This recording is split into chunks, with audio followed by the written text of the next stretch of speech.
अगर कोई भी एग्ज़ाम क्वालिफ़ाई करने के लिए आपका भी झुकाव पेड कोर्स या कोचिंग की तरफ है, अगर आपको भी लगता है बिना पेड कोर्स लिए आपका कल्याण नहीं होने वाला, अगर आप भी कन्फ्यूज़न में हैं पेड कोर्स लें या ना लें, तो ये वीडियो आपके लिए है।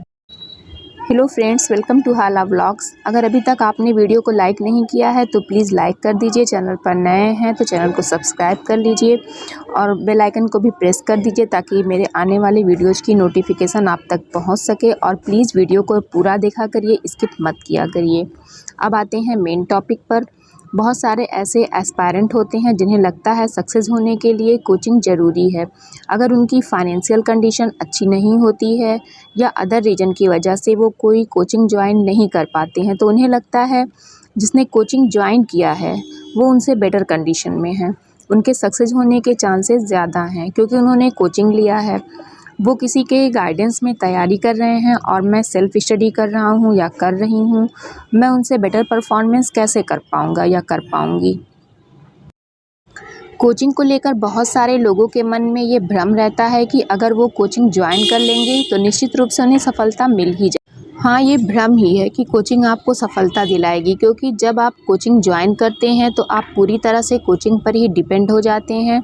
आप खुद पर भरोसा करना छोड़ देते हैं, खुद को कमज़ोर मानने लगते हैं। आपको लगता है कोचिंग इंस्टीट्यूट जो सजेस्ट करेंगे वो आपके लिए बेस्ट है।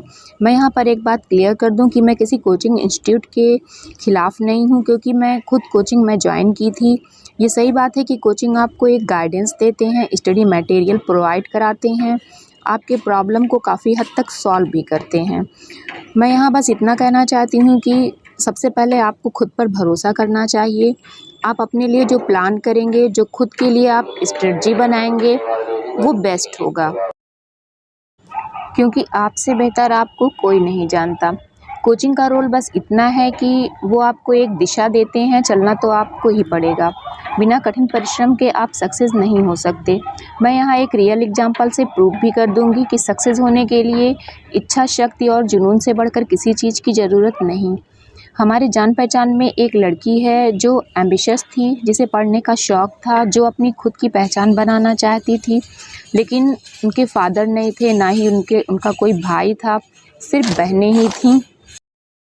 तो आज से करीब 10 साल पहले उनकी शादी हो जाती है। मैं यहाँ पर उनका नाम नहीं बता रही हूँ, क्योंकि बाय चांस उनके ससुराल वालों ने वीडियो देखा तो हो सकता है उन्हें बुरा लगे।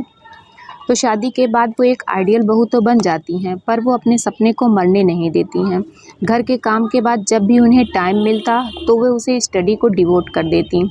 ससुराल वालों का सपोर्ट बस इतना था कि वो पढ़ने से मना नहीं करते थे। वो पढ़ सकती थी, लेकिन घर की सारी जिम्मेदारियों को निभाने के बाद जो टाइम बचता था, जो उनके आराम का टाइम होता, उनका पर्सनल टाइम होता था, उसमें वो अपनी स्टडी को कंटिन्यू करती थीं। मैं यहाँ कोचिंग की बात ही नहीं करूँगी, क्योंकि स्टडी मटेरियल के नाम पर उनके पास वही पुरानी किताबें जिससे वो पहले तैयारी करती थीं, या एक दो हो सकता नई ले भी ली होंगी। उनके पास अपना खुद का स्मार्टफ़ोन भी नहीं था। जब भी उन्हें कुछ सर्च करना होता था तो वो अपने हस्बैंड के घर आने का इंतज़ार करती थीं। उनके सक्सेस का शायद यही राज है कि उनके पास डिस्ट्रैक्शन नहीं था। स्टडी के नाम पर हमारा बहुत टाइम मोबाइल में जाता है। बुक्स भी उनके पास इतनी लिमिटेड थी कि बार बार वो उसी को पढ़ती रहती थीं। 2 बच्चों की माँ और जॉइंट फैमिली में होने के बावजूद वो हिम्मत नहीं हारीं और कैसे भी करके स्टडी के लिए टाइम निकाल ही लेती थीं। इस तरह उन्होंने पीजी क्रैक किया, पीजीटी क्रैक किया। अब उन्हें देखकर लगता ही नहीं कि वो वही लड़की हैं। उनकी पूरी लाइफ़स्टाइल ही चेंज हो गई है।